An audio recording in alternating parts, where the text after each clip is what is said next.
এ কি? কে তুমি? আর এখানে কি করতে এসেছো? আসলে আমি ইন্টারভিউ দিতে এসেছি। কি? হ্যাঁ, বলছি কি এটা এডিসি এন্টারপ্রাইজ? হ্যাঁ, এডিসি এন্টারপ্রাইজ এটাই। কিন্তু তুমি এসব কি কথা বলছো? তুমি তো এখনো ছোট বাচ্চা। তুমি এখানে কি করবে? যাও বাড়ি যাও, গিয়ে পড়াশোনা করো, খেলাধুলো করো। দেখুন, আমার বয়স 10 বছর, আর আমার এই ইন্টারভিউ দেওয়াটা না খুব জরুরি। আপনারা শুধু এটাই বলুন যে এখানে কি ইন্টারভিউ হচ্ছে। বাবু, তুমি এসব কি কথা বলছো? জব, ইন্টারভিউ এসব তুমি কিছু বোঝো? তোমার মা বাবা হয়তো জব করবে, তাই বলে কি তুমিও এখন আমাদের সাথে জব করবে নাকি? যাও, তুমি বাড়ি যাও, তোমার মা বাবা হয়তো তোমাকে নিয়ে চিন্তা করছে। দেখুন, আমি আপনার সাথে তর্ক করতে চাই না। আমি তো বললাম আপনাদেরকে আমি ইন্টারভিউ দিতে এসেছি। দেখো বাবু, এটা তোমার পড়াশোনা করার বয়স, জব করার বয়স না। আর তাছাড়াও আমরা এত কষ্ট করে জব পাচ্ছি না, তুমি এত সহজেই জব পেয়ে যাবে? হ্যালো মনোজ, নিচে কি হচ্ছে এসব? ম্যাডাম, নিচে একটা বাচ্চা মেয়ে এসছে, ও ইন্টারভিউ দিতে চাইছে। কি ইন্টারভিউ দিতে এসেছে ওই বাচ্চাটা? হ্যাঁ ম্যাম, ইন্টারভিউ দিতে এসছে ওই বাচ্চাটা। আচ্ছা, তুমি ওদের তিনজনকে আমার কেবিনে পাঠাও। ওকে, শিওর ম্যাম, পাঠাচ্ছি। বাবু, তুমি বাড়ি যাও, তোমার মা বাবা তোমাকে নিয়ে চিন্তা করবে। তুমি বাড়ি যাও। আচ্ছা, তোমরা কে কে ইন্টারভিউ দিতে এসছো? স্যার আমি। স্যার আমিও। স্যার, আমিও এসেছি ইন্টারভিউ দিতে। আচ্ছা, তুমিও ইন্টারভিউ দিতে এসছো? আচ্ছা ঠিক আছে, একটা কাজ করো, তোমরা তিনজনই চলো, ম্যাডাম ডেকে পাঠিয়েছে, আসো আমার সাথে।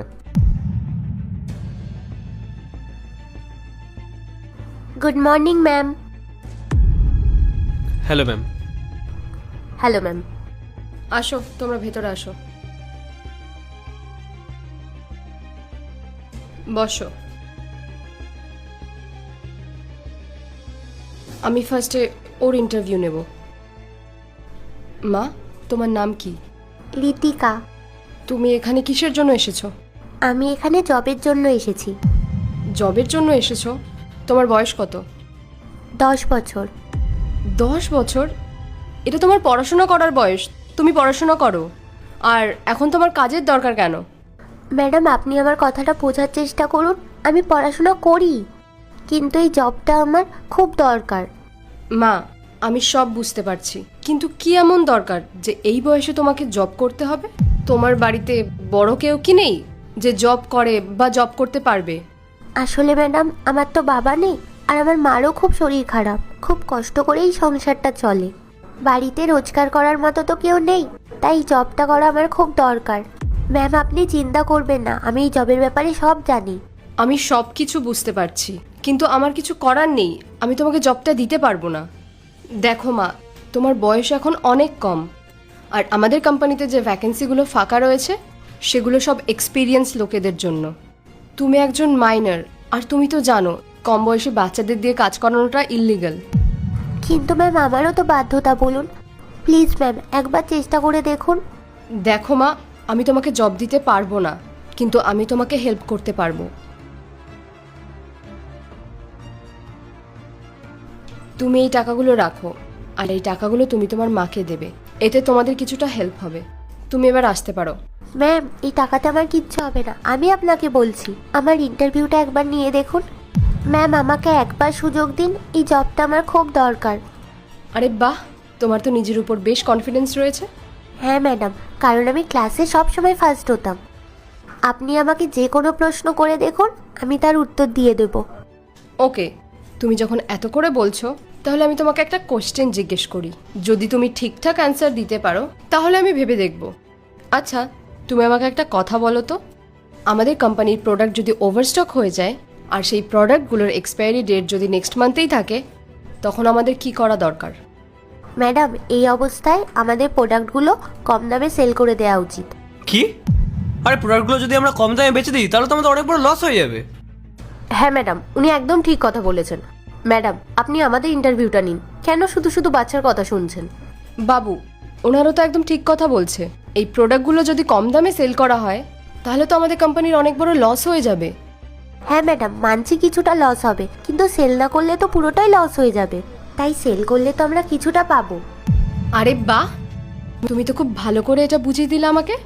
এই প্ল্যানটা তো আমার মাথাতেও আসেনি। আর তোমরা কি বলছিলে যে ছোট বাচ্চা কিছু বোঝে না, কি উত্তর দেবে। কিন্তু ও তো একদম সঠিক উত্তরটাই দিয়েছে। আমি যদি তোমাদের কথাটা শুনতাম তাহলে তো আমাদের কোম্পানির অনেক বড় লস হয়ে যেত। কিন্তু এই বাচ্চাটা যে আইডিয়াটা দিয়েছে তাতে আমাদের প্রোডাক্টগুলোর অন্তত মেকিং কস্টটা উঠে যাবে। আরে হ্যাঁ ম্যাডাম, ঠিক আছে, হয়তো ওর বাড়িতে কেউ আছে যে ওকে এরকমভাবে শিখিয়ে পড়িয়ে পাঠিয়েছে। আর তাছাড়াও ম্যাম, ওই অ্যান্সারটা দিয়ে দিয়েছে বলে আপনি তো আর ওকে জব দিতে পারেন না। এই জবটা তাদেরই পাওয়া উচিত যাদের অনেক এক্সপিরিয়েন্স আছে, তারাই ক্যাপেবল এই জবটা পাওয়ার জন্য। হ্যাঁ ম্যাডাম। চুপ করো তোমরা। আমি তো একবারও বলিনি যে আমি ওকে জবটা দিয়ে দিয়েছি। আর আমি খুব ভালো করেই জানি ওর যা বয়স তাতে এই জবটা ওকে প্রোভাইড করা যায় না।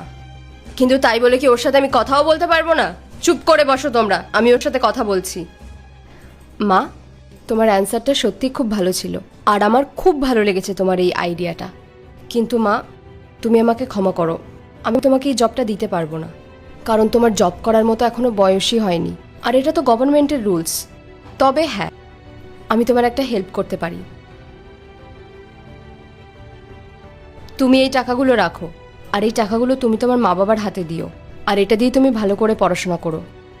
আর যদি তোমার কখনো কোনো রকম অসুবিধা হয় তুমি কিন্তু আমার কাছে আসবে। আর হ্যাঁ, তোমাকে আমাকে একটা কথা দিতে হবে যে তুমি আর কোথাও কোনো জবের জন্য ট্রাই করবে না। তুমি শুধু মন দিয়ে পড়াশোনা করবে, কেমন? ঠিক আছে ম্যাডাম। এ নাও। ধন্যবাদ ম্যাডাম। কোনো ব্যাপার না। আর হ্যাঁ, যখন তুমি বড় হয়ে যাবে তখন কিন্তু সবার ফার্স্ট ইন্টারভিউটা আমাদের কোম্পানিতেই দেবে। Okay ma'am.